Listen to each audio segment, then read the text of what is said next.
Good evening and welcome to the Heritage Foundation.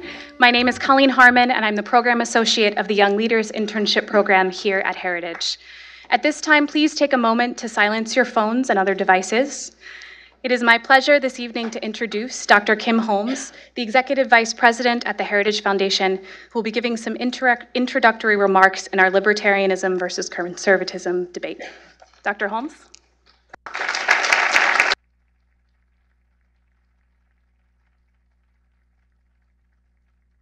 Good evening, everybody. What a great event. Really honored to be able to welcome all of you to the Heritage Foundation. This is an event that all of us have eagerly anticipated, the annual event of the Heritage and Cato Intern Debate. Interns at both of the institutions have been hard at work all summer. They have come to the end of their time in Washington, and this debate makes a fitting capstone to the experiences that all of you have had this year. I want to thank everyone here for their attendance and for those that are viewing online. I understand that this is the first time, perhaps even the first time ever, that this event has been here at Heritage, and so I want to welcome everyone, all of you from Cato, to the Heritage Foundation. I would, in fact, like to especially to thank and welcome all of our Cato colleagues who helped make this event possible. Mark Hauser, the Student Program Manager, Katie Ranville, the Student Programs Coordinator. And I'd also like to thank our moderator this evening, Stephanie Slade from Reason Magazine. And of course, welcome all of you to Heritage and to Cato, all of you who have been involved in the intern debates, and all the interns who have done much hard work for this year, much research and much thought and preparation have gone in to make this event a great event.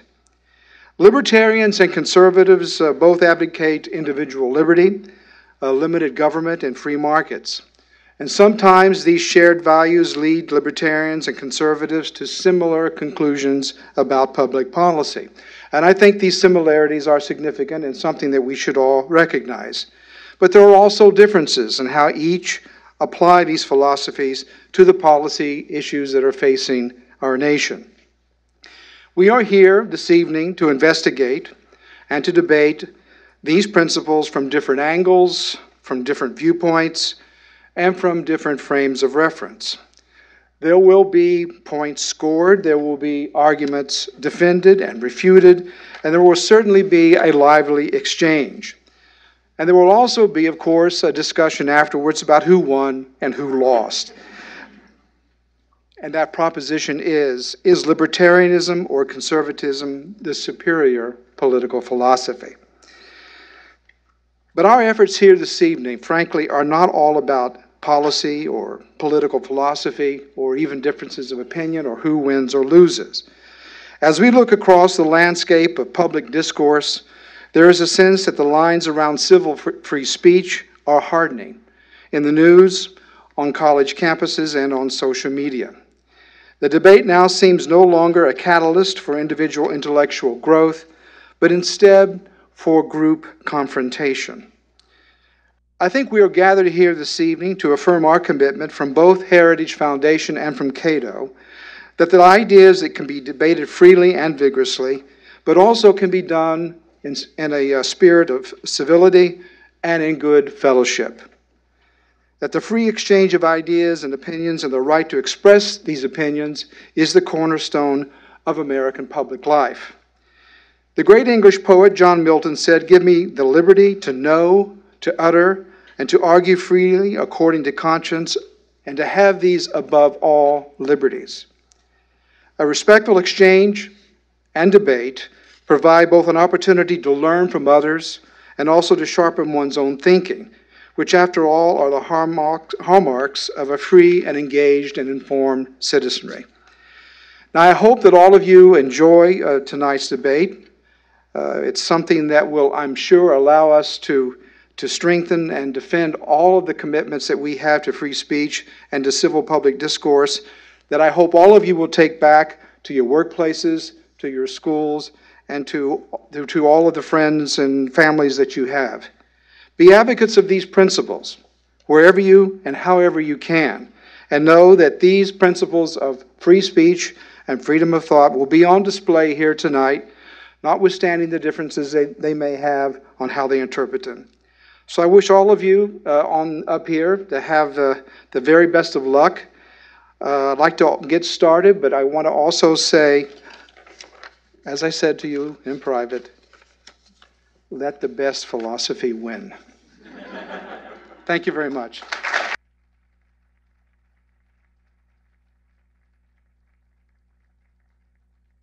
Thank you, Dr. Holmes.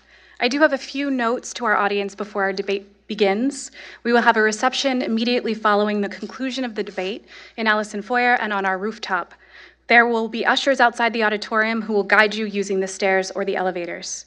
We ask that audience members remain quiet through the duration of the event, except for applause. We certainly share your enthusiasm for the ideas presented, but hope you'll be respectful to our panelists who are not professional debaters and who have limited time to express hundreds of years of political philosophy and history. However, there will be time during the debate for questions from the audience. Please wait to be called upon by the moderator and for the microphone to reach you. If you're viewing in our overflow spaces or online, you may send your questions to speaker@heritage.org. Importantly, we encourage you to join the debate and to share your thoughts on social media by using the hashtag LVCdebate on Twitter and Instagram, which you can see on our screens. We would appreciate your thoughts on the debate by participating in a quick survey, which will be emailed to you following the debate, and will give you a chance to contribute your thoughts on what questions or exchanges were most interesting and who you believe ultimately won the debate. I would remind you that the name of this event is called Libertarianism versus Conservatism, not Heritage versus Cato, and as such, the debate will not represent or officially speak on behalf of either think tank, so please bear this in mind as you think about and post publicly about the debate. We would like to add my gratitude to my colleagues here at Heritage in our conference services, lectures and seminars, IT, media, policy promotion, communications, and event planning for assisting me with the logistics of the event, and also like to thank Mark, Katie, Neil, and Mackenzie at Cato, who have been invaluable in coordination. Lastly, I regret to tell you, as you will probably already know, that our scheduled moderator, Charles C.W. Cook from National Review, was unable to make it this evening due to an emergency. Our thoughts are certainly with him this evening, and we wish him all the best. But perhaps it's a testament to the popularity of this topic and the importance of this debate that we rather quickly found a moderator who is ready to meet the challenge. It is my pleasure this evening to introduce you to Stephanie Slade, who is the managing editor of Reason magazine. In 2016, she was selected to the Robert Novak Journalism Fellowship. In 2013, she was named a finalist of the Bastiat Prize for Journalism. Previously, she worked as a pollster, a speechwriter, and a regular contributor to the U.S. News and World Report. Please join me in welcoming Stephanie Slade.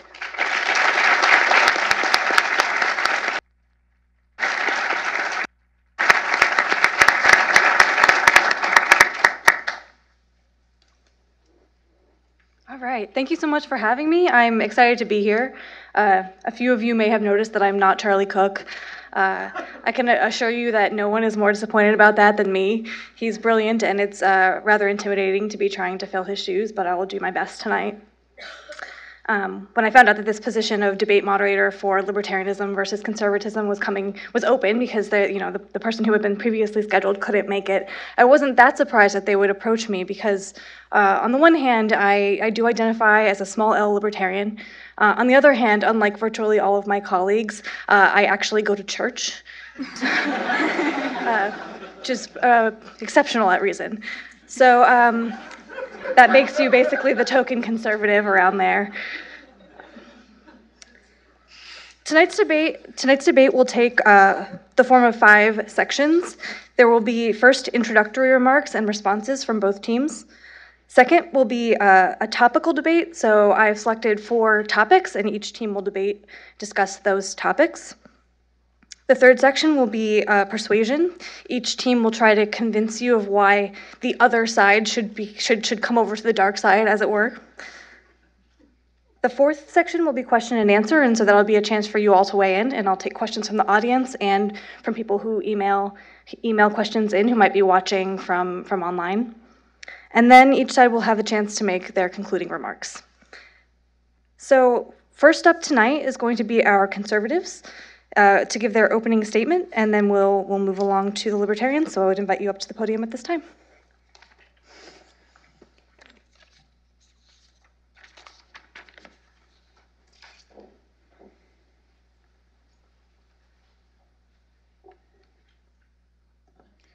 Thank you all for coming. G.K. Chesterton once told a parable about a professor who owned a small canary. And the professor thought to himself one day, I think this canary would be a lot happier outside the cage. And so he opened the door to the cage, and the canary flew out and around the room. And then he flew out an open window and was promptly eaten by a much bigger and presumably much hungrier bird. The point of this story for Chesterton was pretty simple. Just because a man is liberated from his restraints does not necessarily make him free. Conservatives and libertarians share a love for liberty, and it's made us potent political partners on a number of issues: our support for the free market, our opposition to the regulatory state, and our support for the rights of all individuals. But where we disagree, and where the crux of this debate lies, is over the nature and extent of that freedom. The question of tonight's debate is not should we desire freedom, but rather what kind of freedom should we desire? We conservatives think we have a few answers. Conservatism, as a political philosophy, is animated by the principle espoused in the preamble to our Constitution. The goal of government is to secure the blessings of liberty for ourselves and our posterity. Now, this historic phrase teaches us two important lessons. First, not all liberty leads to blessings. Just ask Chesterton's canary. Only ordered liberty does that. And second, we have a duty to preserve liberty for our descendants. But if we are to pass the torch of liberty from us to our children and from our children to their children, our society must promote things like personal responsibility, the value of faith and family, and positive duties to others in our communities. We can rob the future of their freedom by both overregulation and excess. And it's this belief that separates us perhaps so distinctly from our libertarian colleagues. Libertarianism is an ideology that seeks to maximize freedom and government insofar as it protects that freedom. In their minds, the sum and substance of all political philosophy is, let me do what I want, and I'll let you do what you want. It's deceptively simple, and it's alluringly self-indulgent. But the art of politics is not that simple. French reformer Madame Roland was eventually beheaded by French revolutionaries in the 18th century and went to the guillotine with the famous words, "O liberty, what crimes have been committed in your name?" Her cry rings true today. In the name of liberty, laws protecting the traditional family were torn down, leading to intergenerational poverty. In the name of liberty, abortion access was universalized, leading to the death of 60 million innocent children.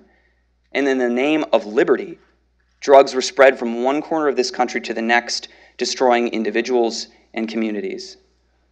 This is the problem with the Libertarian project.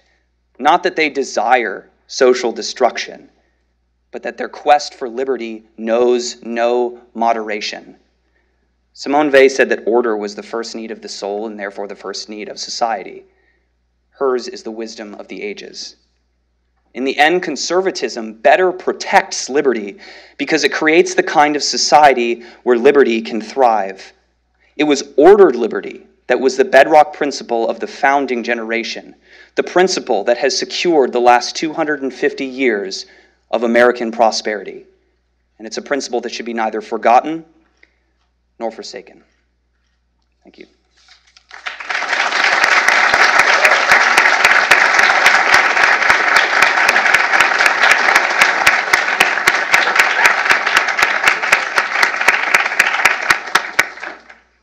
At this time, I'd like to invite the Libertarian team to give their opening remarks.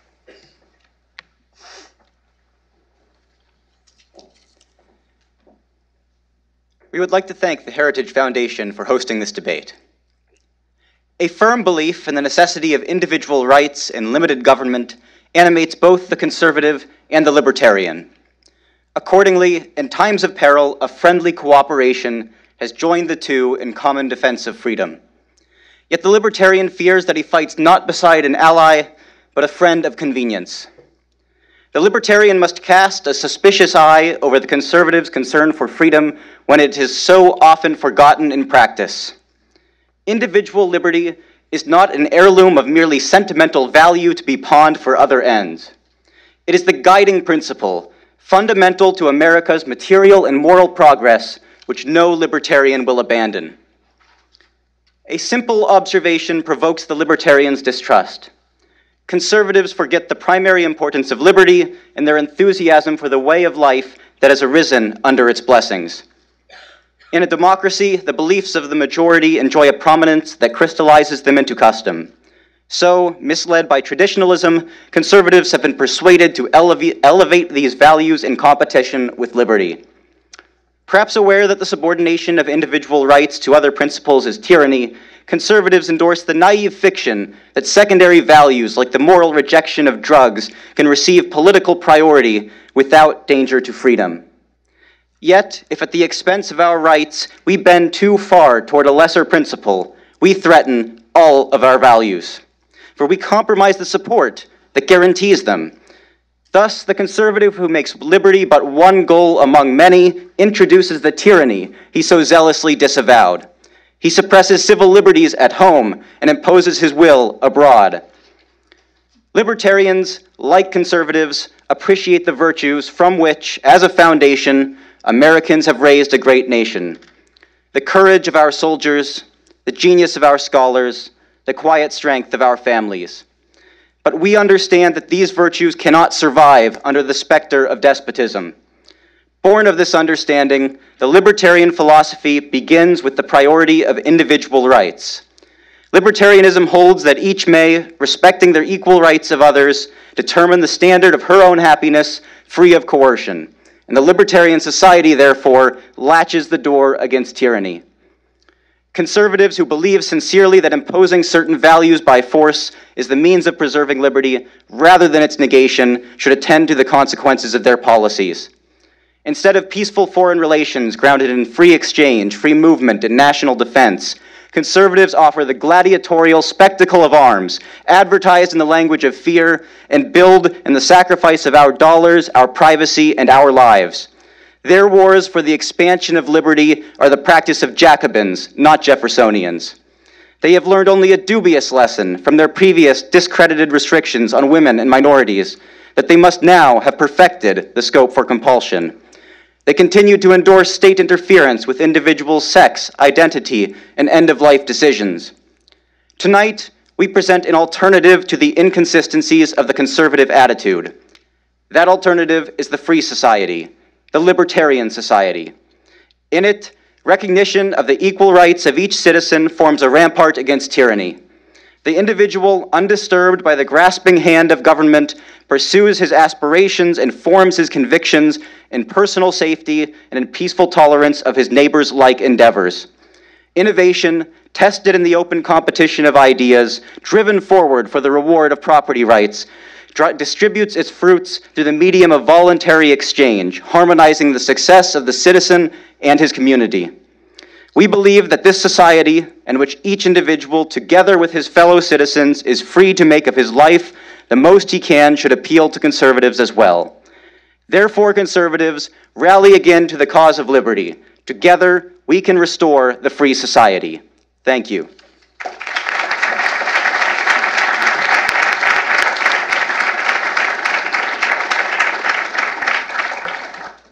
The Conservative team will now give a 2-minute rebuttal.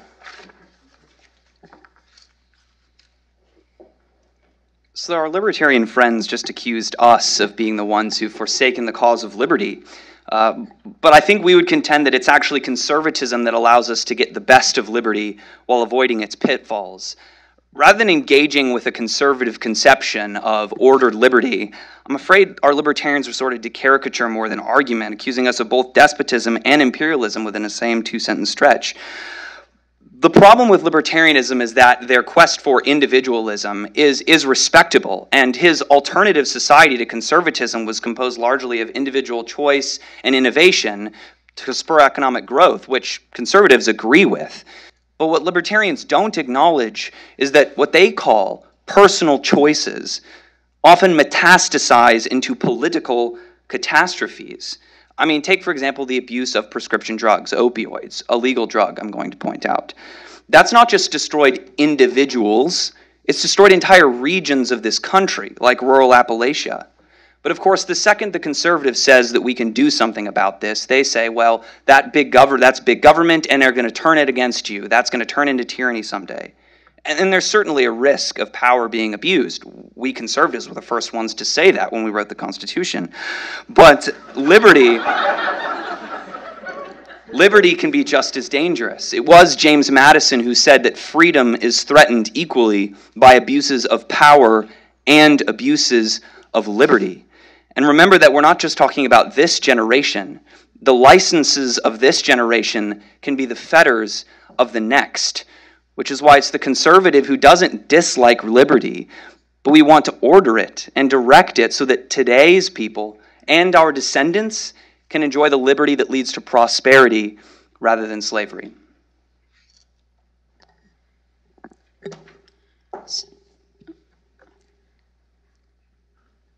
And now we'll hear a 2-minute rebuttal from the Libertarians. So I think our conservative friends do us a disservice by categorizing us as anarchists. Libertarians are not anarchists. We love order, we love morality, responsibility. We also believe in the rule of law, albeit we think that the country should have much, much fewer laws. But it's not synonymous with anarchy. Libertarianism is the belief that people should live their lives however they want so long as they don't harm another human being or infringe upon the rights of another human being. You know, you really have to ask yourself, have conservatives helped posterity for all that they've talked about? Think about the long-term effects of conservative policies in this country. Do we protect posterity by expanding the size of government, the size of the military and the NSA preying on our citizens and taking more and more of their privacy rights? We're giving away our rights to the government that future generations won't be able to enjoy. And I'm so thrilled that the conservatives brought up the war on drugs and the harms of the opioid crisis, because I can't think of a bigger failure of a government policy that they still apparently defend, because all the harms of opioid use are because the government made opioids illegal and created a black market. That's why you see 50% of opioid deaths are because of fentanyl contaminations, because the government moves it into the black market, and that is bad for posterity, that is bad for community. It is also bad to prohibit for the government to attempt to prohibit vices is also not good for posterity. It's taking away more of our rights, and it's incredibly ineffective. It just creates more violence by creating disorder. Libertarianism actually protects liberty, because we understand that this is a cherished gift given to us by the founding fathers, and conservatives have abandoned the founding principles by expanding the size of government to ridiculous means that have actually taken away our rights and made us more unsafe. Thank you.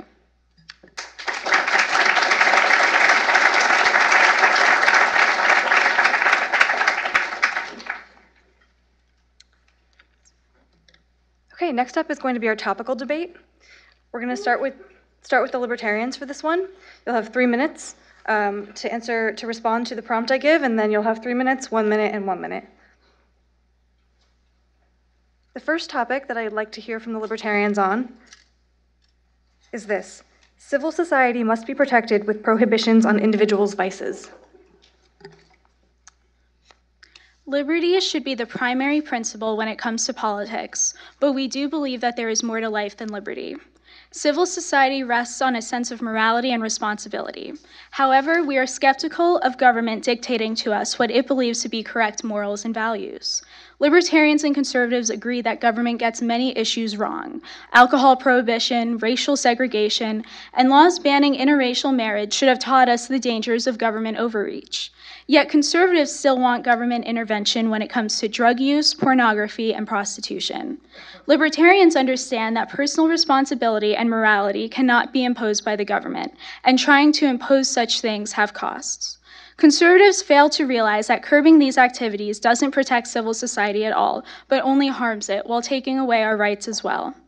Our personal beliefs may lead us to scorn certain activities, but the people we disagree with have individual rights as well. This is why using the government to prohibit peaceful activities is an unjust use of authority. This also sets up the precedent of taking away liberties that future generations won't ever enjoy. The only morally reprehensible activities that the government may justly stop are those that infringe upon the rights of others, not when the activities are thought to be socially harmful by some bureaucrat or upstart councilman.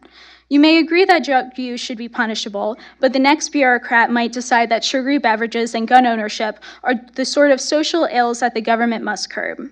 The Overton window is always shifting. Without a doubt, the government should serve justice to those who murder, steal, and rape, but not those who engage in private and consensual activities. On that point, we must remember when the government defines vice incorrectly. Take the comedian Lenny Bruce, who said 2 swear words in a San Francisco comedy club in 1961 and was arrested for obscenity. There was a time when the government instituted racial segregation and when sodomy was a felony. Why would we trust the government to know what is proper moral conduct? Moreover, attempting to prohibit vices is a vain effort. People will engage in these activities anyway, but the attempt to prohibit creates a world that is more violent and oppressive. Violence harms civil society more than burning a flag does. The war on drugs increases violence by transferring drug transportation to the black market, and making prostitution illegal denies sex workers legal rights and recourse. It's more dangerous to have what you consider vicious on the black market than to have it exist in an open legal market. In order to live in a free society, we must be able to tolerate the activities that may not align with our moral values. We must remember that the government gets things wrong. By accepting this, we will achieve a freer and more just society for us and for future generations. Thank you.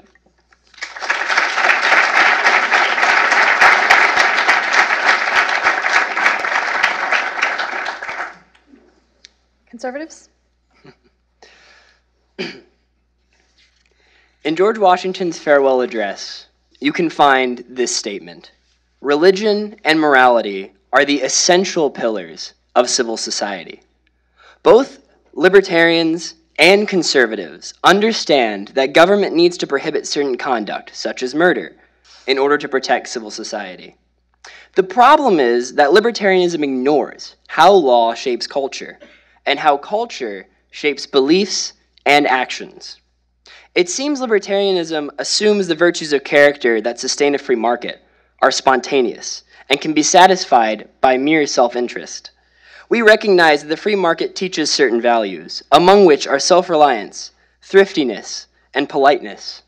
However, the economy on its own cannot fulfill the goals of the political community. Let me be clear. Conservatism does not say that all vices should be prohibited. Rather, the question conservatism urges us to ask is, at what point do individual vices reverberate throughout the political community? I apologize. Is this my 3-minute statement or the 1-minute response? 3 minutes. 3 minutes. That's what I thought. I was a little confused by the time. My apologies. So I asked the question just a second ago. I said, we want to know, at what point do individual vices reverberate throughout the political community? That's the question before us.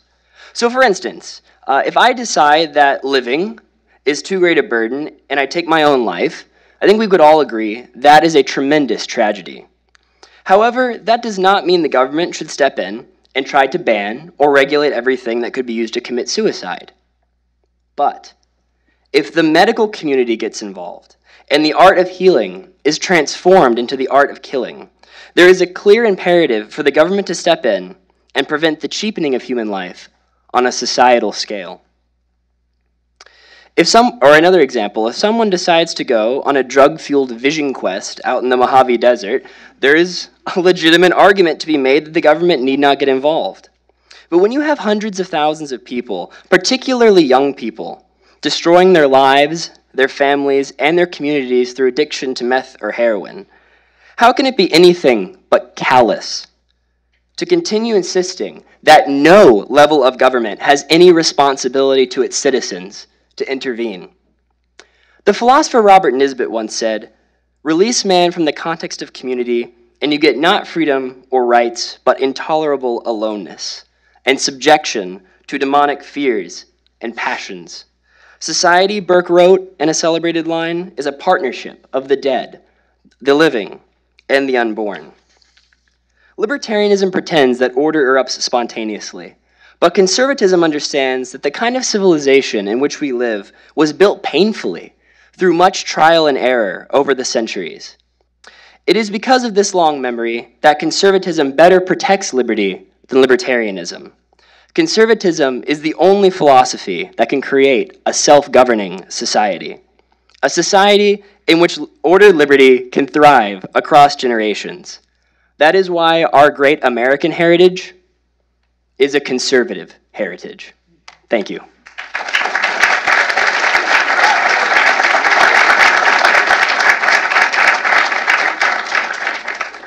Now we'll hear a 1-minute rebuttal from the Libertarians.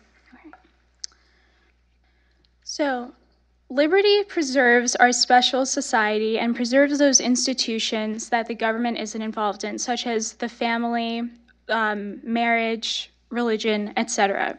When government interferes in these realms, the consequences are often disastrous. Take the laws, for example, that banned interracial marriage. This was an example of the government trying to curb a vice by saying that two people of different races couldn't marry. Why would we, if we couldn't trust the government then, why would we trust the government now?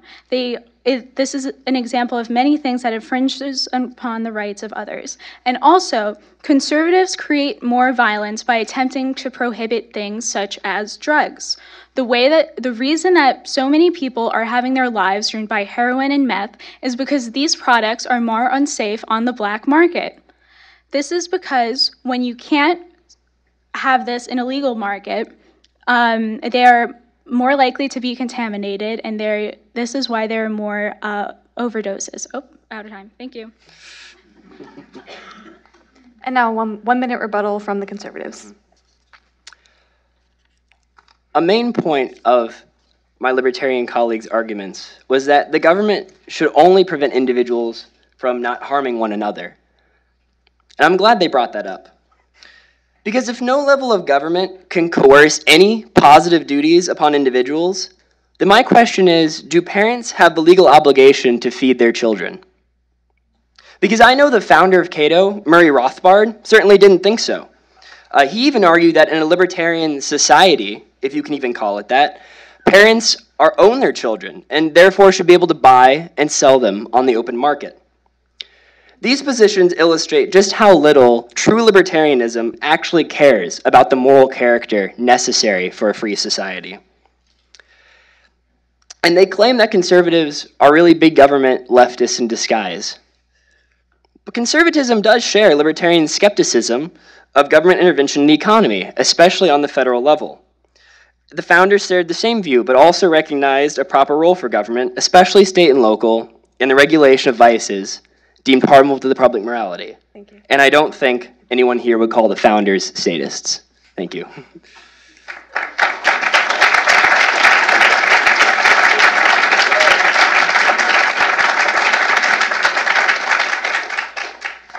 For the next topic, we're going to switch things up a little bit. We're going to start over here on my left, and the prompt that you'll be responding to is, restraint should be the guiding principle of U.S. foreign policy. Thank you.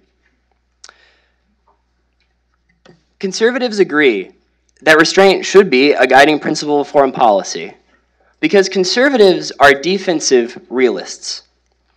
Conservatism recognizes and shares libertarianism's concern about the tendency of a robust national defense to strengthen the national government. But we also recognize that we must have a balance between maximizing freedom at home and protecting citizens from threats beyond our borders. Because in an age of globalized threats, we require U.S. commitments abroad. A conservative foreign policy is one that emphasizes prudence over dogma, because national security is not a single-player game. While history can inform contemporary solutions, it can never provide an exact roadmap. That's where prudent statesmanship is required. We have to take other nations' actions into account, which means there's no predictable formula for how to conduct foreign policy. Our libertarian colleagues would certainly agree with Friedrich Hayek, of all people, that information is decentralized. Well, in no realm of public policy is that more true than in foreign policy. The question before us tonight, then, is what does restraint look like in the real world? Libertarianism is fond of saying that the United States needs to reduce its role in the world, but rarely, if ever, can it tell you by how much. The Constitution establishes guiding principles. For example, it includes measures designed to prevent national security from becoming an instrument of tyranny. But it also allows flexibility in how we respond to threats the founders could never have conceived of. The enduring challenge for conservatives is how to maintain the flexibility required to make national security effective without hijacking it for partisan political ends. And we believe that the way to meet that challenge is through prudence, not through rigid axioms that cannot realistically be expected to guide foreign policy in a globalized and constantly changing world. NATO is a great example of such a prudent policy. It protected Europe, and by extension, the United States, during the Cold War. Today, it serves as a bulwark against a resurgent Russia. I'd say that's well worth our investment. Cato Vice President David Bose likes to say that libertarian principles can be understood by kindergartners. Well, I'm sorry to break it to him, but foreign policy in the real world is a lot more complicated than kindergarten. And only a conservative foreign policy is up to the task of keeping America safe. Thank you.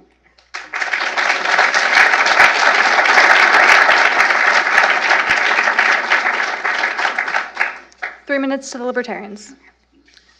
Thomas Jefferson's pledge in his first inaugural address was to create peace, commerce, and honest friendship with all nations, entangling alliances with none. As libertarians, we share Thomas Jefferson's vision and believe that a restrained foreign policy is the best way to secure our liberties and strengthen our country. The United States is not more powerful when we involve ourselves in unnecessary conflicts. A restrained foreign policy will give us a military that can protect us when legitimate threats emerge. We save lives, money, and preserve our own freedom when we do so. We are not naive pacifists. Intervention is justifiable when there is a compelling U.S. national security interest at stake. We know how to pay for it. We have a precise mission and public support, and we're sure that we've exhausted all other means. Under these criteria, the invasion of Afghanistan, World War II, and the war with the Barbary states are all justifiable. The Iraq and Vietnam wars are not. Conservatives mistakenly assume restraint and military strength are mutually exclusive. The opposite is true. When our military is overextended and fighting half a dozen foolhardy wars in the Middle East and Africa at once without clear missions, we are weaker. If Russia and China do pose a threat to us, do we want our military's readiness to be compromised by being spread thin and having resources depleted? Or do we want to have a strong, focused military ready to defend ourselves? In addition, we must consider the costs of the current U.S. foreign policy. The defense budget costs $700 million a year. We spend more on our military than the next 7 countries combined, and this contributes to an astronomical national debt that makes us weaker, not stronger. There are non-fiscal costs as well. We've lost countless soldiers to avoidable wars. We owe it to our troops to not only give them missions that are defined and winnable, but they also deserve the right to know that the missions they serve in are necessary as well. We should never forget that people at home feel the effects of war. The National Security Agency, a product of the Cold War, has expanded exponentially throughout the 20th century as U.S. military entanglements have increased. As a result, millions of Americans have lost their privacy rights under Big Brother's eye. The TSA, the Patriot Act, and the U.S. Freedom Act won't go back into Pandora's box when the war ends. Our children and grandchildren will never know the liberties that we gave away. We are not a beacon of democracy when we impose our beliefs and values that can only emerge organically. The best way to show the strength of our country is only by wielding power when necessary. To paraphrase John Quincy Adams, the United States ought not go abroad in search of monsters to destroy. We should be a well-wisher to the freedom and independence of all and champion and vindicator only of our own. We shall be a beacon of liberty by setting this example and having a restrained foreign policy. Thank you.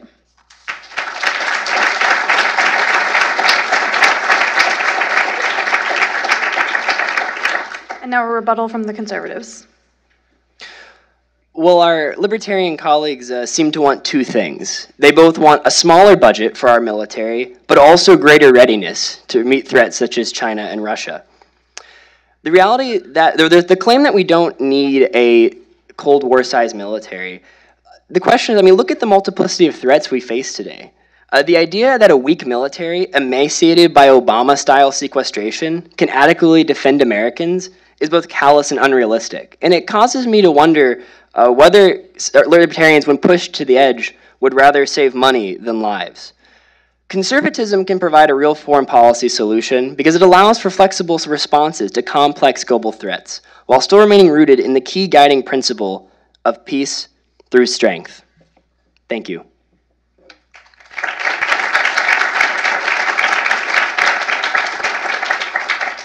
And now we'll hear a 1-minute rebuttal from the Libertarians.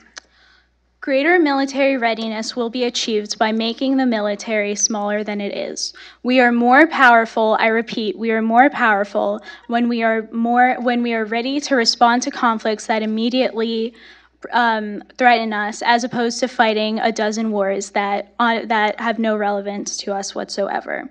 This policy would save lives. The assertion that we want to save money instead of lives is absurd, because we're the ones advocating for restraint. We're the ones advocating that we should not be sending more men and women into battle if they truly do not need to be there. We will be a safer country if we have a truly restrained foreign policy. We do not need the size of the military in the United States to be the size it's been. And they say that it's not realistic, but the fact of the matter is that we are more powerful than all of the other militaries, and we would still do well to defend ourselves and our liberties by practicing more restraint. Thank you.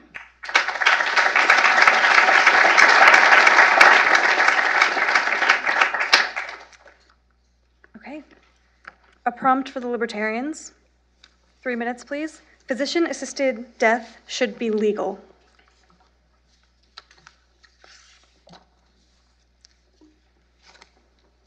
A limited legal framework for physician-assisted death allows terminally ill individuals to end their lives with dignity and according to their own wishes. To force these individuals to endure unnecessary suffering is an exceptional power for the government to assume over the lives of its citizens, and as such it requires an exceptional justification, one which demonstrates that overwhelming harm to society would follow without the violation of individual rights. Our country, which already guarantees patients' rights to refuse life-sustaining treatment and request sedation to unconsciousness without nutrition, will struggle to justify, according to this standard, the prohibition of similar actions by which patients may end their lives. In contrast to the Dutch model, a reasonable law restricts physician-assisted death to terminally ill adults of sound mind, whose consent is verified by multiple requests and whose medication is self-administered. State laws exist in our country that, despite imperfections, substantially reflect these principles, and they have retained them unchanged for as many as 20 years. Under these laws, rather than a culture of abuse, we have seen a small number of participants. In Oregon, less than 0.4% of those dying annually. The America of permissive European-style euthanasia remains a mirage. A prohibitory alternative to a humane end-of-life regime with safeguards against misuse is, as current experience proves, not a regime of life, but a regime of desperation. Dangerous objects are in every home in America, and those who cannot end their lives in deliberate comfort will rashly avail themselves of these crude means of self-destruction to the distress of their families. Far better to give them a structured method that confirms their prognosis, enjoins their reflection, and identifies coercive pressures. Patients, under a system whose safeguards require them to confront the gravity of their choice, can be certain that they have made a thoughtful decision. Indeed, a significant proportion of those prescribed lethal doses under state laws choose not to end their lives. Far better as well to protect doctors who today must choose between their duty to alleviate the suffering of their patients and their duty to the law. The legalization of physician-assisted death does not compel doctors to prescribe lethal doses, nor should it permit them to recommend self-administration. It merely allows doctors the option to advise patients who ask of all possible remedies to their distress, including the most humane, least traumatic way of ending their lives. The libertarian position embraces the dignity of human life by insisting that in our compassion for our neighbors, we take seriously their sufferings and desires. Anything less is the paternalistic reduction of the human being to an object to be managed rather than a person deserving of empathy. Libertarians offer understanding to their fellow citizens faced with the tragic choice between agony and death, whichever path they choose. Thank you.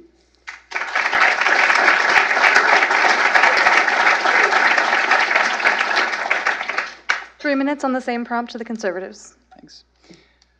For centuries, one of the foundational principles of medicine was do no harm. But libertarians are content to see this line erased from the Hippocratic Oath in favor of their favorite substitute, a market system, a free exchange of goods and services. Except here the good is death and the service is euthanasia. No such market should exist. A society that sanctions such conduct cannot hope to long maintain its respect for human dignity. This is why we conservatives believe in the inherent value of life from conception to natural death and oppose physician-assisted suicide. There's two primary reasons why rejecting our traditional respect for life is so dangerous. And the first is that physician-assisted suicide inevitably devolves into death by coercion. The arguments presented for physician-assisted suicide inevitably break down in practice. Now, the libertarian position just advanced is an interesting one because they said it's about consent. People should be able to choose this if they're in agony. But then why, as they suggest, do we need to limit it to end-of-life cases or the terminally ill? If it's just about consent, why can't anybody choose to die? In fact, that's just what happened in the Netherlands last year when a woman who was 40 years old elected for suicide. She had tinnitus, which is a tingling in the ear that is 100% treatable, and she had 2 children who she left orphaned. Eventually, the argument from consent starts to fade, and people start to care more about quality of life than just consent. But when, of course, it's all about quality of life, then who gets to make that call? And even when you say the individual does, that also isn't how it works in practice. Again, in the Netherlands, some studies estimate that up to 50% of physician-assisted suicides happened without explicit consent, including a Dutch woman who was literally pinned to an operating table last year as she screamed, "I don't want to die," and was lethally injected by her family. When life stops becoming meaningful for life's sake, considerations like the cost of living and the quality of life become elevated. And this is why, secondly, it erodes the dignity of the human person.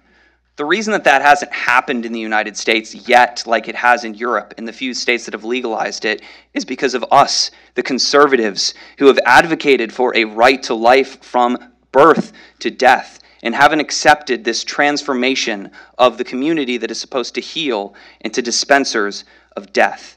Inevitably, when society sanctions physician-assisted suicide and invites a cost-benefit analysis into the worth and the dignity of a human person, especially when they're going through suffering.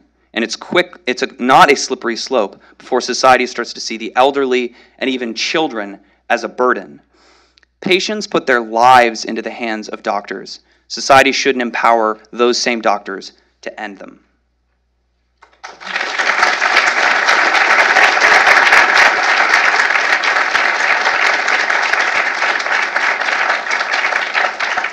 A 1 minute rebuttal, please. We are not the Netherlands, and we are not sliding toward the Dutch. The laws in Oregon for physician-assisted death were passed in 1997. This year, 2018, Hawaii passed a law allowing physician-assisted death. Guess what? It looks a lot like Oregon. And if the conservatives want to pat themselves on the back for ensuring that Hawaii passed a similar law, that's just fine with me. They can. The point is that Americans have different values than Europeans, and they don't seem to be changing. We're not going to be euthanizing anybody. We don't support euthanizing anybody, and I don't think you do either. Moreover, we are not suggesting that this is some sort of cost-benefit analysis that the family should do for other individuals. That is why we have safeguards, and that is why we advocate safeguards. Even the faulty safeguards we have now are not doing a terribly poor job at protecting individuals. Those who are surveyed that participate in physician-assisted death regimes far and away respond most often that they have made their decision because they have lost the ability to enjoy their lives. It is a far greater percentage than those who say they feel like a burden to their family or feel financial pressure. Thank you. 1 minute response. The libertarian reformers in the Netherlands didn't pitch the idea of physician-assisted suicide with, "We're going to kill your children and elderly against their consent." It started with an argument from consent. We want people who are suffering to be able to choose to die the way they want to. The problem is that almost inevitably slides. It almost inevitably turns into a slippery slope. Because there is a difference between refusing treatment, which is currently allowed in the United States, and active killing, or allowing the medical community to participate in a person choosing to kill themselves, because the latter gives medical practitioners a new ability and something new that they can recommend. For example, in Belgium, we learned just last week that children aged 9 and 11 were given lethal injections. 9 and 11. Belgium didn't adopt assisted suicide laws because they thought that was going to happen, but it was an inevitable consequence of laws that stop protecting the right to life, which is why conservatives insist that we don't make the devil's bargain now.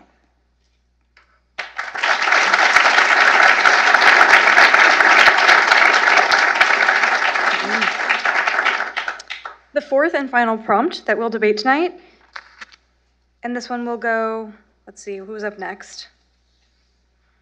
To the left here, to my left, to your right, the Conservatives. Fitting. You're right. Immigration reform should start with the enforcement and implementation of current laws. Speaking at the United Nations, the President said, "Our government's first duty is to its people, to our citizens, to serve their needs, to ensure their safety, to preserve their rights, and to defend their values." Conservatism agrees with this understanding of government, and consequently recognizes two goals in regards to U.S. immigration policy that has historically governed our nation. First is maintaining and enhancing the unique culture of the U.S., and the second is preserving the public safety of American citizens. To accomplish these goals, therefore, conservatism demands we enforce our current immigration laws in order to stem illegal immigration. Make no mistake, conservatism is pro-immigration. We recognize the work ethic of many immigrants, both past and present. But illegal immigration damages our prosperity by threatening the safety of our citizens and undermining American society by replacing the melting pot with the salad bowl. In 2008, Tony Bologna and his two teenage sons were brutally murdered by Edwin Ramos, an MS-13 gang member with 2 prior violent felony convictions. Even though he was an illegal immigrant, he had never been deported. And this isn't the only such story.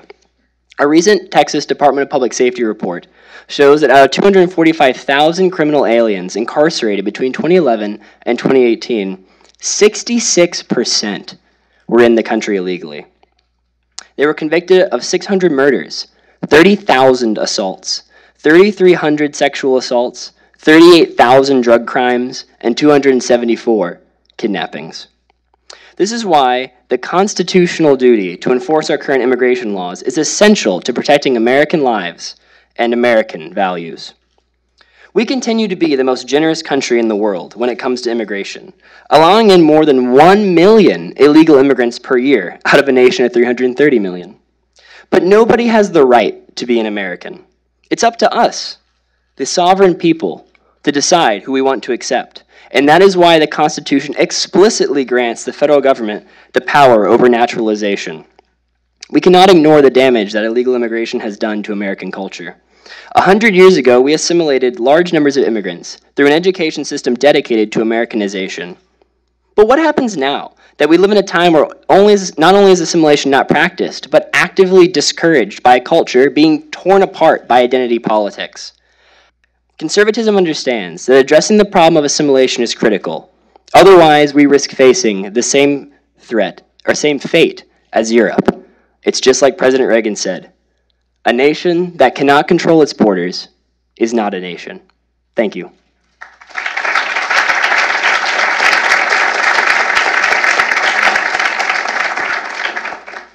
Three minutes.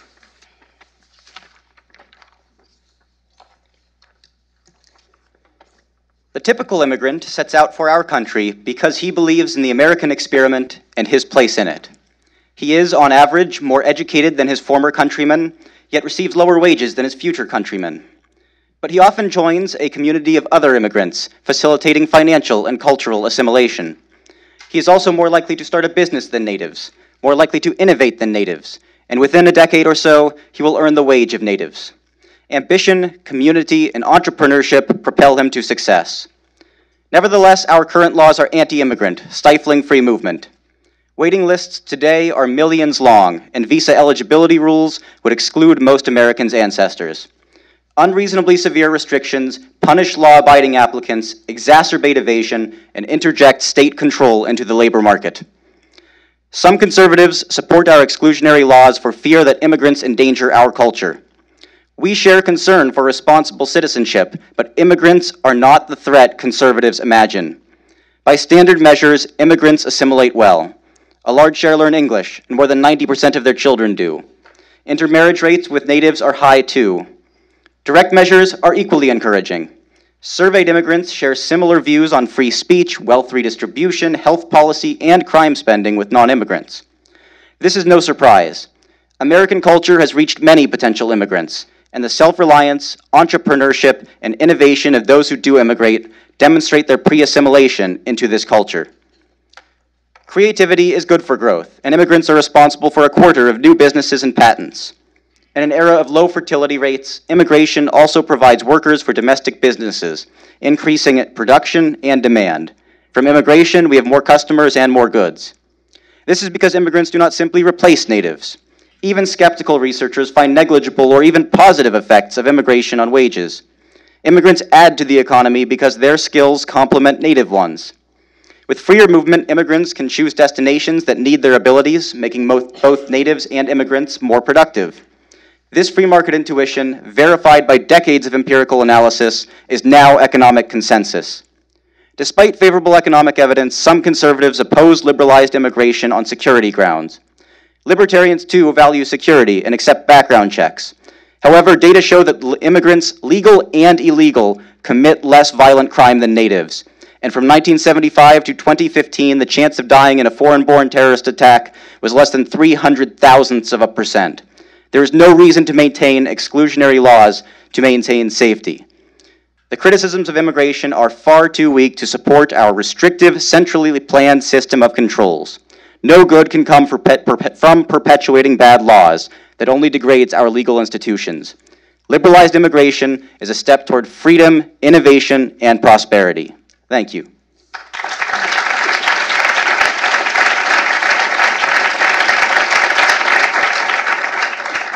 A 1-minute rebuttal, please.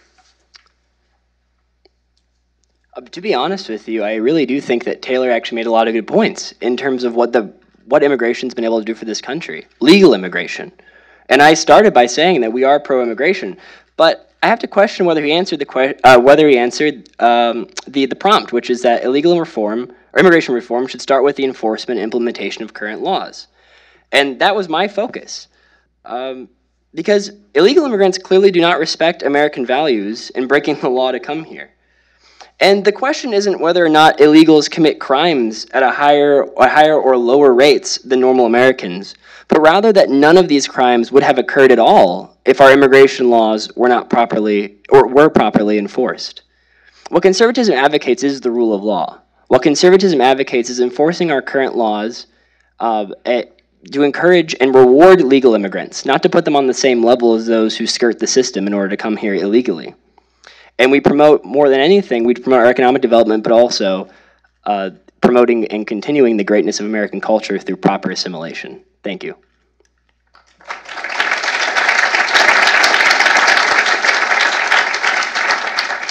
And a final 1-minute rebuttal. Indeed, we believe we have answered the prompt. There is no way to say that our current laws are pro-immigrant, and conservatives who support them cannot themselves be pro-immigrant. Moreover, to argue for them on the basis of the rule of law is to argue that the enforcement of bad laws increases respect for law. That is ridiculous. Moreover, the conservatives suggest that we have a constitutional duty to enforce these laws. I would ask them to find in the Constitution the words immigration and customs enforcement. I can tell them they will not find it. It is true that we have rules allowed by the Constitution for naturalization, and it is true that we should limit citizenship to those who show that they can join productively in our national life, who have joined our culture. But I would ask them if they believe that illegal immigrants who risk every day being grabbed and thrown from the life that they have chosen in this country, and to be taken from there and taken back to their country which they have voluntarily left, do not value America. Thank you both.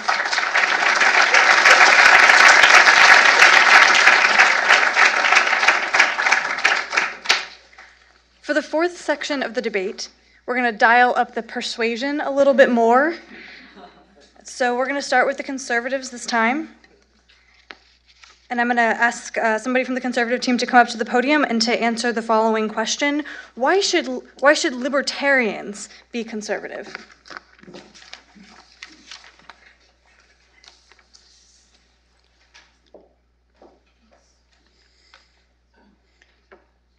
Look, my pitch is pretty simple. If you really love liberty, be a conservative. Look, I understand the libertarian impulse. Human freedom is a beautiful thing, and big government is usually a threat to it. But I can't speak for every individual who calls themselves a conservative. But conservatism as a political philosophy certainly desires freedom. But conservatives also understand something additional and essential. Unfettered autonomy, when abused, can be just as harmful as authoritarianism. Not just to the common good, but to the liberty that we prized in the first place. This is why we believe, as conservatives, that government has a limited but important role in ordering liberty. Just as we thwart abuses of power through the checks and balances of the Constitution, we thwart abuses of liberty through the rule of law. Now, I think there are two implications of this reality that I'll ask my libertarian friends to consider. The first is that this is why social issues, so-called, are political issues. Many libertarians recoil from conservatism because they accuse us of quote-unquote legislating morality, forgetting that all law legislates morality, from prohibitions on murder to protections of rights. Those are laws based on moral claims and understandings. The question has never been, will the law legislate morality, but rather, what morality will the law legislate? In answering this question, conservatives have understood the impact that individual choices have on the political community. The only moral limits that libertarians would impose on such liberty is the non-aggression principle. The problem is that many choices may not directly threaten property, but still affect others' freedom in more subtle but no less pernicious ways.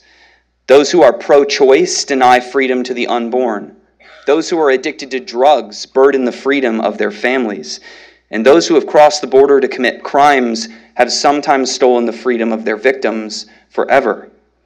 This is why Tocqueville once called freedom an art.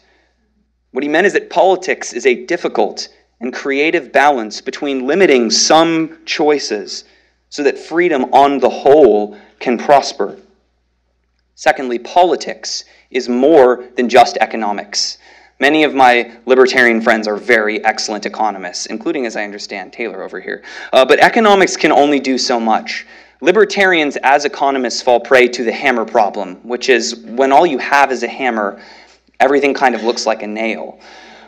They, wielding the hammer of free markets in the china shop of civil society, threaten the viability of the entire enterprise. Economics can tell you how a market will act, but it can't tell you if there should be a market in the first place. Should there be a market for prostitution, for elective death, for child pornography? Those are moral and political questions upon which the health of our republic depends. Hayek once said that tradition and convention make liberty possible. And he didn't mean just any old tradition like no shave November or not changing your pants during the playoffs. He meant morality and civility. Put simply, even the idea of libertarianism is a luxury made possible by generations of conservatism. Those who hope to maximize freedom for ourselves and our descendants should join the conservative team. The conservative emphasis on ordered liberty and civil society is not meant to detract from the value of liberty. It is precisely because we value liberty that we insist on them. Thank you.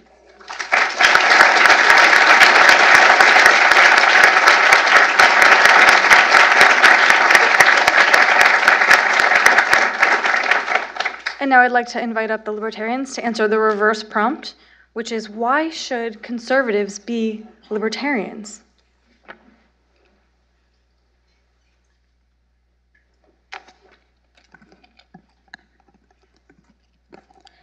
In 1975, conservative hero Ronald Reagan said, "I believe the very heart and soul of conservatism is libertarianism." Many American conservatives were drawn to conservatism because of its rhetoric about freedom and individualism.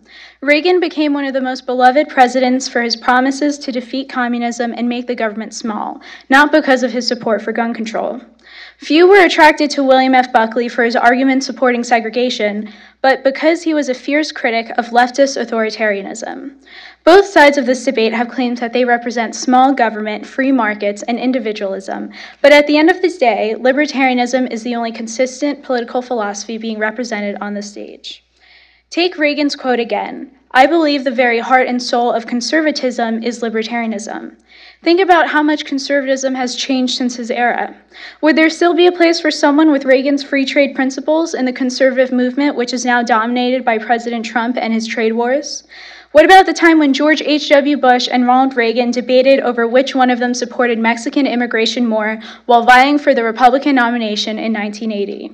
In 2018, we have the Heritage Foundation's foremost philosophical conservative, David Azarad, say that of all living politicians, his favorite is Donald Trump for being a courageous hero for free speech principles. President Trump, a man who once advocated for throwing flag burners in jail and revoking their citizenship, and who calls the press the enemy of the people. Antonin Scalia would rightly identify this as pure applesauce. Libertarianism, on the other hand, is guided by the simple principle that individuals ought to have the liberty to live their lives however they want as long as they do not infringe upon the rights of others. Conservatism is riddled with inconsistencies. Conservatives will rush to the defense of property rights when it comes to the religious baker, but many won't when it comes to social media platforms. Conservatives take these interventionist approaches with the goal of conserving liberty and protecting posterity, but what has that looked like? The implementation of the Patriot Act, which has violated privacy rights and will continue to violate those of our children and their children. It looks like countless unnecessary wars that are launched in the name of freedom and protecting strategic interests, but end up draining our treasury and making new enemies that our children will have to fight. It looks like spending more than $1 trillion on the war on drugs, which compounds the inherent risks of drug use and contributes to the national debt that no generation may be able to pay off. Conservatives like to paint libertarianism as a radical philosophy that seeks to uproot all tradition, attempting to lump all libertarians with Murray Rothbard and accusing us of thinking child pornography is fine, both of which things are not true, not realizing that their intellectual forefathers all had much more respect for libertarianism than they do, and that when one looks at the events of the 20th century critically, libertarians have been right all along. The war on drugs has been a failure, countless unnecessary and harmful military interventions have failed, moral panics about homosexuality and rock music were unfounded, and capitalism and individual rights have succeeded. To the conservatives in the audience who value liberty most, ask yourself seriously if you are more inclined to libertarianism than you may have thought previously. There may be a difference between what you thought conservatism represented and what it actually represents. Thomas Jefferson said, "A wise government shall restrain men from injuring one another and leave them otherwise free to regulate their own pursuits of industry and improvement." If you are truly and consistently devoted to the principles of small government and individualism, know that you are free to join a movement that fights to secure your rights, your neighbor's rights, and your children's rights from a tyrannical government, whether it leans right or left. Thank you.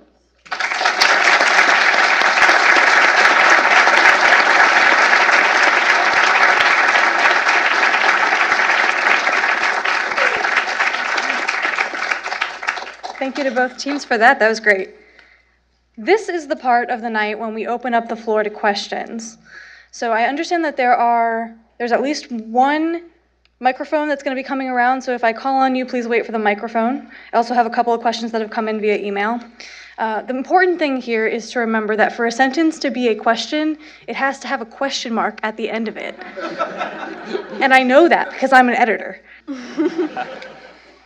If you say more than about 1.5 sentences without getting to the question mark, you're not following the rules. Do we have any questions? We have one here.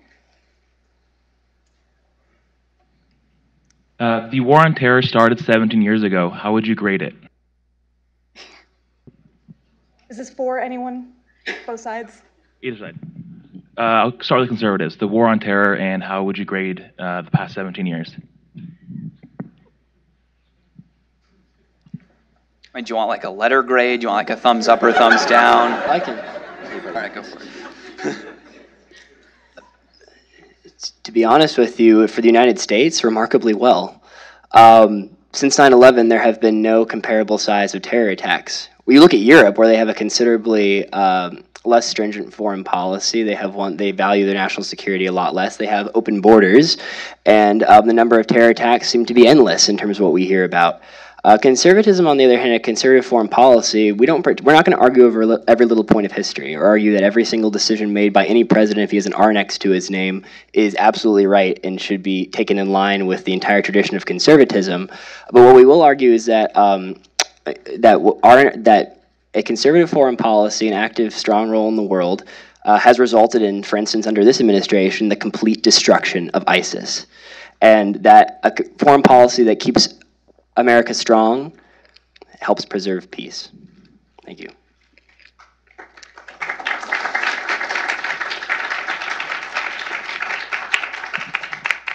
Can each of you address the question of unfettered corporate cronyism and whether it amounts to social welfare for the rich and whether it constitutes whether it jeopardizes a true free market economy? Let's start with the Libertarians. Sure. Well, obviously, any sort of government support subsidization or corrupt legislation in favor of business is, yes, welfare for business. It is something that libertarians would not support, and it is something which we've done a lot to combat since the Gilded Age, and we've seen a lot of improvements since then because of our work against it. It's something that we continue to fight against.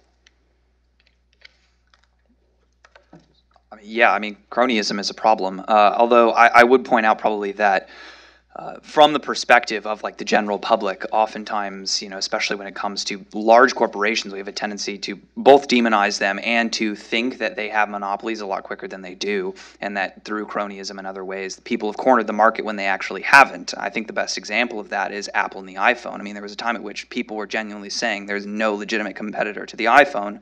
Apple has monopolized the market, and there were a lot of worries about that until Samsung made arguably a better phone, and then now look what we have. They have about equal market share. So like the market can work a lot of these problems out by itself, and conservatives believe that just as much as libertarians do. Let's go right here.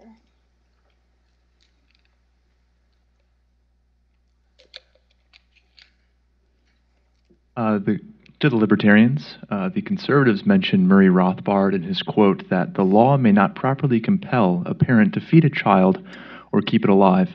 Do you hold that Cato's founder was speaking on behalf of the libertarian ethic? Thank you. Allow us to publicly disavow Murray Rothbard. Yeah, Thank you. Yeah, Cato was founded by 3 different people, and they cut ties from Murray Rothbard very early on. And also, we don't represent the Cato Institute, we represent libertarianism. But no, I'm not a Murray Rothbard supporter. Taylor isn't. I can't think of a single person at the Cato Institute who is, so no, we think that parents should feed their children.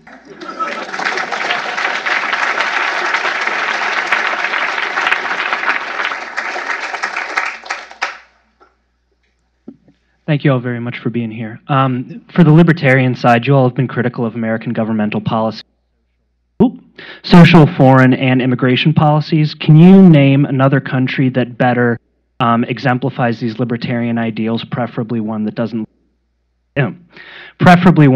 live under the American military umbrella? Well, the American military umbrella is just about everywhere you would like to go in the world. So I'm sorry, but from your list of 2 countries, I can't pick one. However,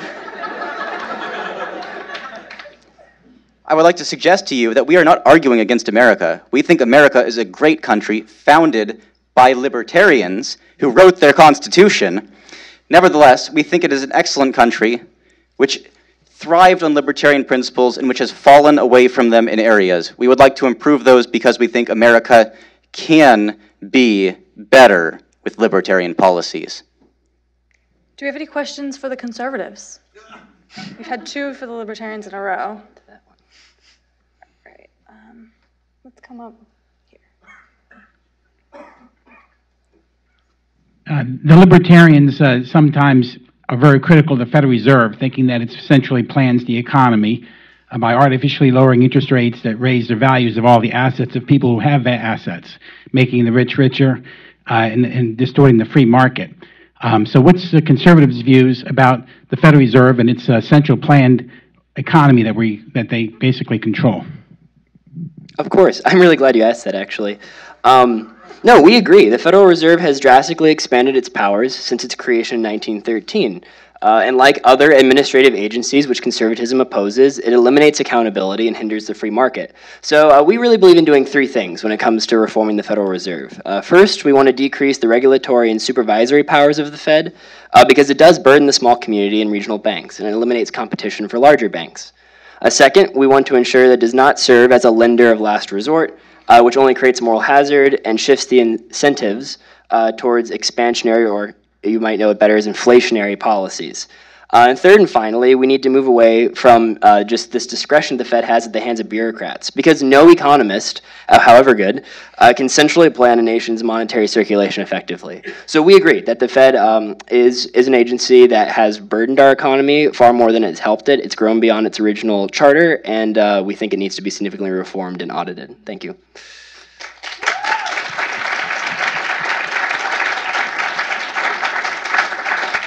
Question down here. Thank you. I would appreciate if you could, both of you could give perspective on trade issues, especially on American current trade wars with China. Thank you. Sorry. Go first? Okay, yeah. I mean, not only has the Heritage Foundation officially probably been most critical of Trump in this area, but so have we privately. You wouldn't know us. Free trade and the free market system has done more to lift people out of poverty in the last 50 years than any other system ever devised by man. I mean, if you look at the UN's numbers, if you look at any sort of private numbers, the people living in crippling poverty around the world has decreased exponentially since freer markets have happened since the collapse of the Soviet Union and before then.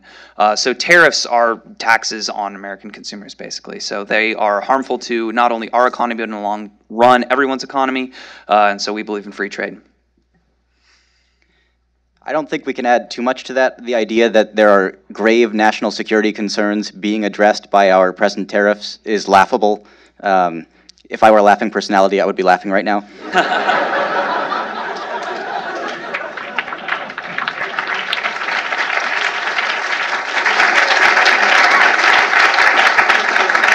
got a question back. Second to last row, yep. Need a loud voice.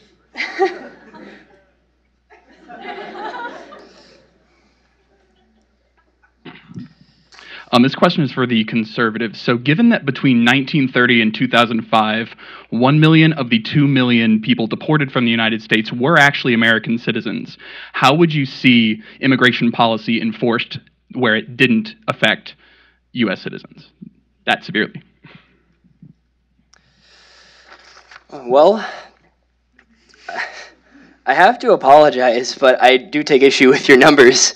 I just don't think, the fact of the matter is that we believe in deporting illegal immigrants. We believe in controlling immigration into this country because we want to reward the legal immigrants who stay, who are part of our process and go through all of that time. We're not saying the immigration laws we currently have need to be entirely reformed.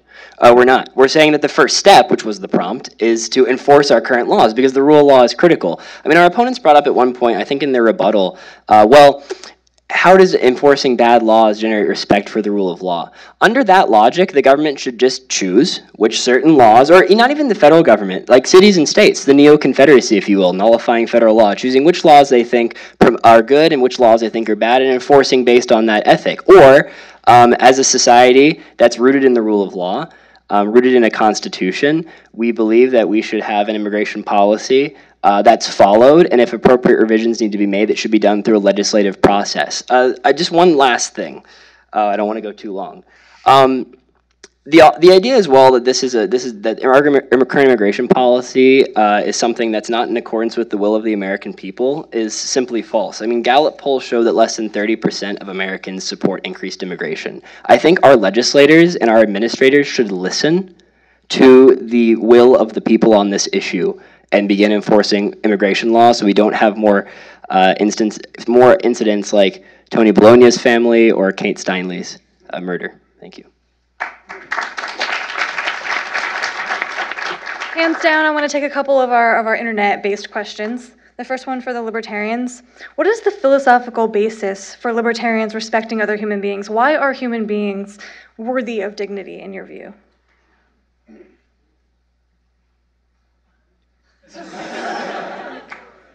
I wish I could take credit for that question. I mean, libertarianism is based on like a natural rights tradition, and that the belief that not all libertarians believe this, but the founding fathers who were libertarians believed that that your rights were given by a deity. I think is the question why we should respect human beings? Yep. I mean, why are they worthy? Why are human beings worthy of dignity in your view? I mean, I would suggest, if that principle isn't self-evident to you, that you not shake my hand afterwards. I would like to avoid meeting you. Humanity is like a beautiful thing. There's lots of things that go bad in the world, but the amount of progress we've achieved, the inherent good in people, I don't know. I'm sure conservatives think the same thing. I don't think this is a libertarian versus conservative issue. I don't know. A question for the conservatives. If, as was mentioned, the word naturalization is in the Constitution but not immigration, how does the government have the right to control who crosses borders? You want to take this? I'd like to take this. Yeah, Go sorry. for it. So two things. One, I'd like to see one quote from a supposedly libertarian founder saying we should have open borders. I'd like to see that. And I'd like us to think through the implications that the government should control naturalization but not have any say whatsoever in immigration. I mean, of all people, I know they've been disavowed by our libertarian opponents, though not all libertarians would disavow Murray Rothbard. Even he was against open borders. He said it was against freedom of association, that allowing people into a community without the community's voluntary consent, using public transit, using public services, that was unjust. And I'd like to point to a final thing as well in terms of arguing about the founding. One of the very first acts passed by Congress was the Naturalization Act of 1790. You hear, oh, the naturalization, where's the immigration? No, it regulated immigration. It was an immigration act, and you can look this up. And so the reality is that America has always had immigration policy, and we've always understood that to have a nation, we have to have federal government control over that. And that's why the Constitution explicitly gives the federal government the power to regulate immigration. Question.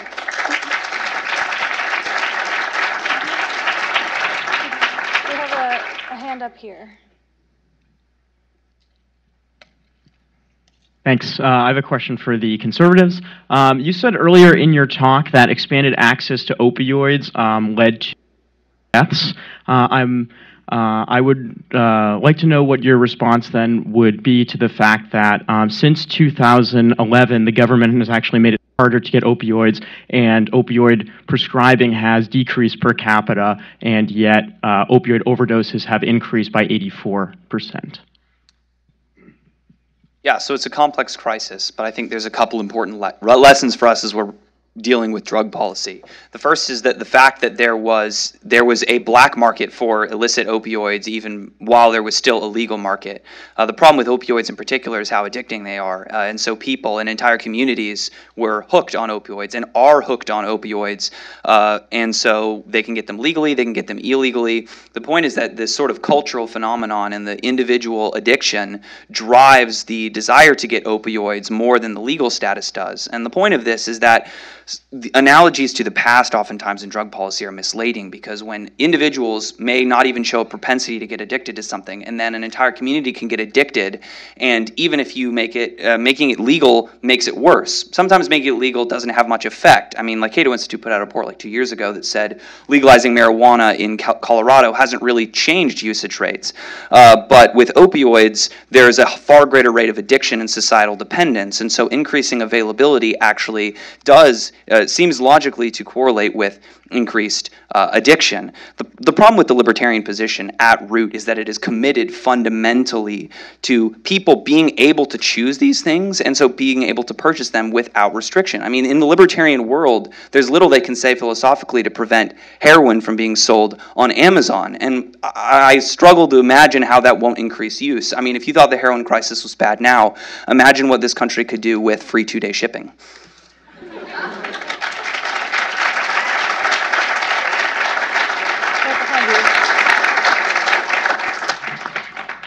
Question for conservatives. If conservatives are not willing to accept the several 100,000 undocumented migrants coming across the border from countries, especially though many of them from countries with some of the most draconian anti-abortion laws on earth, what makes you think that you'll be able to accommodate the 50 million people, additional Americans born instead of, you said, aborted under Roe v. Wade? That's my question. Sure. I think Josh's point was not that the country demographically just couldn't handle that many people, as though this was like a Malthusian chart where we're running out of space, but rather that because our current culture is so inundated with identity politics and segregating people based on cultural and ethnic lines rather than assimilating them, it will be much harder to assimilate groups of people who don't share our culture and wouldn't be educated in our values than it was in 1900. This is as opposed to if we were to stop abortions, which I believe is the greatest tragedy of the 20th century, those children ideally would be brought up in homes and in families, and the society as a whole should do their best to make sure that that happens, which is a completely different situation than bringing in massive amounts of people over the border, combination of legally and illegally. Can I add just one thing to that real quick? Thank you. No, I think Chris hits at a very important point, the assimilation point. It's not a numbers thing. Here's the thing. A people, as the Declaration acknowledges in its very first sentence, is a distinct group. And in America, what defines us as a people, to paraphrase John Jay, is that we are people with diverse backgrounds, but what makes us an American people is our shared language, history, and reverence for the political principles found in our founding documents. Self-government is a virtue. It has to be taught and cultivated. We aren't just we aren't the United Markets of America. We aren't just radical individuals floating around associating with each other in markets. We are a people. And if we lose that idea of a people, of being bound together by a shared heritage and shared political virtues and political principles, we no longer have a nation. Do we have a last question for the Libertarians? All right. So why would libertarians be against, say, child porn if it were generated by a machine? It makes a market. It doesn't seem to harm anyone. I just want to hear a principled argument against it. Are you arguing that child pornography does not harm children? Not if it's made by by a computer or something like that, which it actually is, and that's what there's been a lot of debate. For instance, a lot of our child pornography is used to ban like manga or something like this from Japan. And, I just want to hear a principled argument against this if it doesn't harm children. Thank you.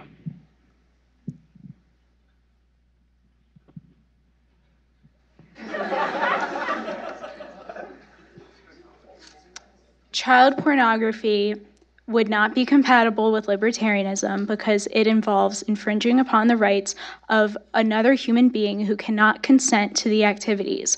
I have no idea about what this machine is, so I can't comment on that. I will only... Or something like that. To make it concrete, like a picture. If someone like an artistic thing, like why would you be against this? I guess I'll just wait to see when that becomes a problem in the future and let the Supreme Court decide. What would you say, Taylor? Do you have anything? I didn't think this would be the relevant experience I would need for the debate. They should have chosen a different debater if it was. Okay, thank you all for your questions. I'm sorry we couldn't take more.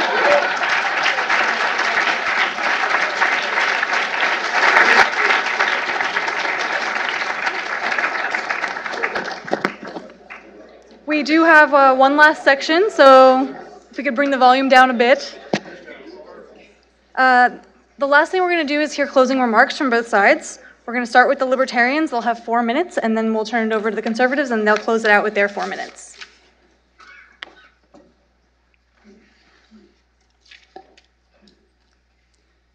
Now you face a choice. Consider your freedom, your material well-being too. Ask yourself whether you side with those who are dedicated to each or those who have promised both and delivered neither. If you, like me, would choose the former, all that remains is to honestly assess whether, as we have argued this evening, conservative policies have failed to make us more free or more prosperous. A broad conservative policy has been a circus of gratuitous force, spendthrift showmanship promising security by military parade, theatrical deterrence conceived in forgetfulness of the founders' admonitions, has swelled a standing army and raised a worldwide archipelago of military bases. As conservatives engorge national defense to needlessly overwhelming superiority, the rights of our citizens become prey to the needs of its ever-expanding scope. Still, we should not impugn the motives of conservatives, who have often viewed an expansive foreign policy as a tool in the noble attempt to protect the rights of others. Rather, we must regret that such attempts have largely failed. If, by wizardry, conservatives could create liberal democracies from ashes, there might be reason to reconsider their methods, but experience suggests that their magic wand is nothing more than a stick. On the border, conservatives denounce free markets, not by name, but in the language of immigration control. Why, here, do they set aside liberty when they proclaim it so loudly elsewhere? Why do conservatives reject the aspirations, the skills, and the entrepreneurship of immigrants, not to speak of the freedom of the domestic businesses who would hire them? It cannot be security. Immigrants commit less crime than natives. It cannot be prosperity. Immigrants increase our pool of human capital and allow us to produce more. Perhaps it is fear for the fate of American values. But American culture is not monolithic. It is defined by its dynamism. And immigrants participate in that one great shared American tradition enshrined in wagon trains in frontier towns, road trips and new lives in new states, the quest for freedom and opportunity. At home, even at home, conservatives, misled by a nostalgia for an idealized past, bare their fists in the quixotic ambition to suppress individual liberty and voluntary exchange. Concern for others' rights does not dissuade them from futile compulsion. Instead, they dictate to their neighbors how they should live and how they should die. They take grenades and rifles to the streets to attempt once more the Sisyphean task of prohibition. If conservatism has stumbled, if it has betrayed itself through inconsistency, conservatives should not despair. Their attitude and practice too given to custom and coercion contains the kernel of political wisdom, an appreciation of liberty. So long as conservatives fail to resolve their own priorities, their policies will continue to be erratic and ineffectual. But holding fast to freedom, they will find that they better achieve their own goals through consistency, their wealth enlarged by exchange, and their beliefs protected by law.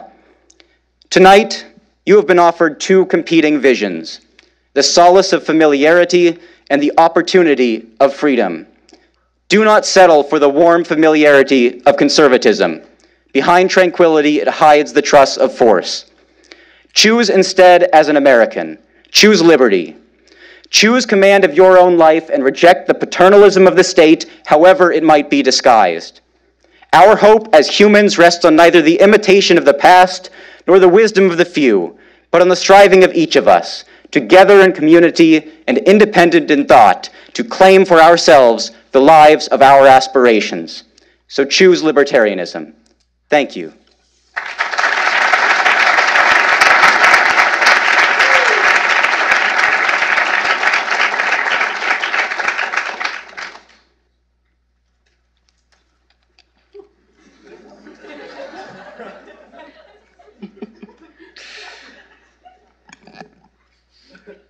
Republican self-government is a rare and fragile thing. It is, as Reagan said, never more than one generation away from extinction. So the question before us tonight is, how do we, as a civil society, cultivate self-governing citizens capable of passing the torch of liberty to the next generation?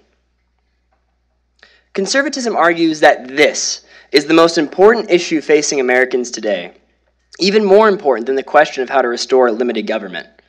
Because you can only have limited government when individual citizens are capable of self-government. Libertarianism, on the other hand, is a contradiction in terms. It desires the most minimal government possible while also demanding the maximum degree of license for individuals to destroy themselves. It is so concerned with the freedom of the present generation that it does not bother to concern itself with building a political community capable of passing freedom on to future generations. What will happen, we should ask, if the radical individualism championed by libertarianism creates citizens so obsessed with indulging in their private lives that they no longer prove capable of defending liberty from internal or external threats? Libertarians will tell you about the importance of liberty, but they have nothing to say about the importance of using it well. In the long run, this problem of neglecting to think about the future is what makes libertarianism fundamentally unsustainable, which is why libertarianism has never governed in a political community, and it never will. Tonight, we have demonstrated how a conservative foreign policy believes in prudential restraint. Our libertarian friends talked a lot about restraint, and it's interesting that they don't seem to care very much about the concept of restraint when it comes to shooting heroin. But they're all about restraint when it comes to cutting the budgets of our men and women in uniform. Rather than be inflexibly dogmatic, conservatism embraces a foreign policy dedicated to securing American independence through every available means. We have demonstrated how the legalization of physician-assisted suicide, rather than increasing individual autonomy, actually fatally undermines it. The conservative belief in the intrinsic worth of every human being places upon us a duty to protect the right to life at every stage, from conception through natural death. The right to life must never become a duty to die. Killing must never become cheaper than caring. We have demonstrated how an immigration policy, which ignores the importance of Americanization, eats away at our national foundations. Rather than turning the flood of illegal immigration into a tsunami, we must instead begin vigorously enforcing our current laws to protect American lives and American values.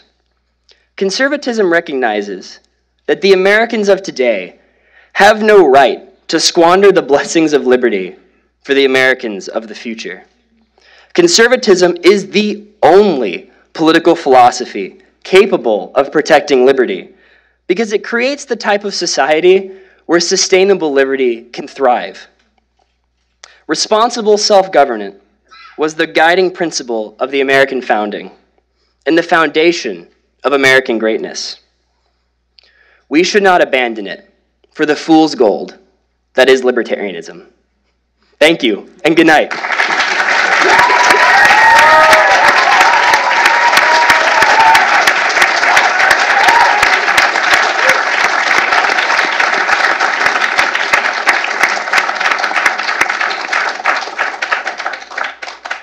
Well, I want to be the first to congratulate all four of our debaters on a fantastic job well done tonight. I thought it was really, really interesting. I remember actually the first Libertarianism versus Conservatism debate that I watched almost a decade ago, and I remember being so impressed by the debaters back then, and I'm even more impressed now that you all look so young to me now that I'm in my 30s. It was great. Thank you to Heritage for hosting us. Thank you to my friends at Cato for thinking of me for this opportunity. If you enjoyed this event, you may be interested in the next issue of Reason Magazine, which just coincidentally will be out in about 3 weeks and is an intra-libertarian debate issue. So it's not going to get into the sort of conservative side of things quite as much, but it's issues where libertarians disagree with each other, and we've gotten people on both sides arguing those, and we have a bunch of counterpoints that are going to be in that issue in about 3 weeks. So keep an eye out for that. At this time, I want to remind everybody that there is a reception afterwards, so please feel free to stick around in the foyer or up on the roof, have a chance to come up and congratulate our debaters and say hello. And thank you all so much for being here.